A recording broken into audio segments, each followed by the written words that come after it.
Hi, hello everyone. இன்னைக்கு lunch box series இல்லாமல் tiffin சீரீஸில் எபிசோட் 3 சோயா சங்க்ஸ் கிரேவி பார்த்துடலாமா.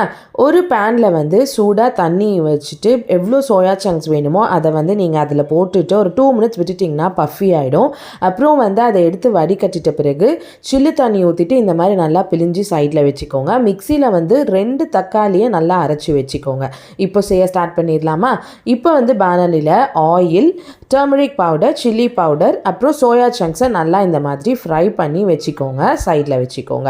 குக்கரில் பார்த்தீங்கன்னா ஆயில், பட்டர், பே லீவ்ஸ், சோம்பு, பட்டை, லவங்கம், ஏலக்காய் எல்லாத்தையும் போட்டு நல்லா ஃப்ரை பண்ணிட்ட பிறகு ஆனியன்ஸ் கட் பண்ணது 4, ginger garlic paste, turmeric powder 1/2 spoon, chilli powder 2 spoon, மல்லி பவுடர் 3 ஸ்பூன், கரம் பவுடர் 1 ஸ்பூன் எல்லாத்தையும் போட்டுட்டு கிரைண்டட் டொமேட்டோவையும் இதிலையே போட்டுருங்க.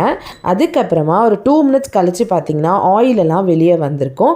அந்த டைமில் ஃப்ரெஷ் க்ரீம் 3 ஸ்பூன் போட்டுட்டு சோயா சங்க்ஸையும் போட்டுட்டு தண்ணி போட்டுட்டு ஒரு விசில் விட்டுட்டிங்கன்னா சூப்பராக இருக்கும். Kasuri methi, green chilli, fresh cream இது எல்லாத்தையுமே போட்டுட்டு திரும்பியும் இந்த மாதிரி கலக் ஆவலை தான் கிரேவி ரெடி.